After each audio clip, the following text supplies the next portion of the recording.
താമരശ്ശേരി ചുരത്തിന്റെ ബദലായി നിർമ്മിക്കുന്ന ആനക്കാംപൊയിൽ കള്ളാടി മേപ്പാടി തുരങ്കപാതയ്ക്ക് പരിസ്ഥിതി ആഘാത സമിതിയുടെ അനുമതി. 25 വ്യവസ്ഥകളോടെയാണ് അനുമതി. മാർച്ച് 1 ചേർന്ന യോഗത്തിൽ പദ്ധതിക്ക് അന്തിമ അനുമതി നൽകാൻ സംസ്ഥാന പരിസ്ഥിതി ആഘാത നിർണയ അതോറിറ്റിക്ക് വിദഗ്ധ സമിതി ശുപാർശ ചെയ്തിരുന്നു. ഇതിന്റെ അടിസ്ഥാനത്തിലാണ് അനുമതി നൽകിയത്.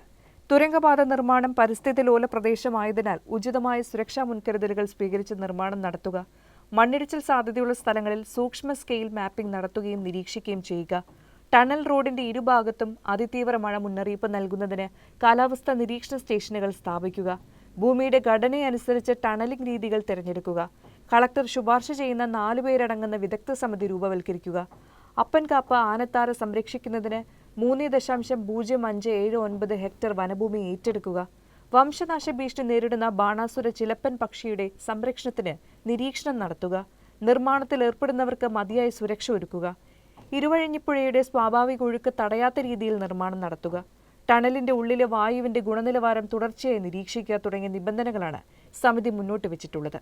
ഈ വ്യവസ്ഥകൾ പാലിക്കുന്നുണ്ടോ എന്ന് പരിശോധിക്കുന്നതിന് ഓരോ 6 മാസവും യോഗം ചേർന്ന് റിപ്പോർട്ട് നൽകണം.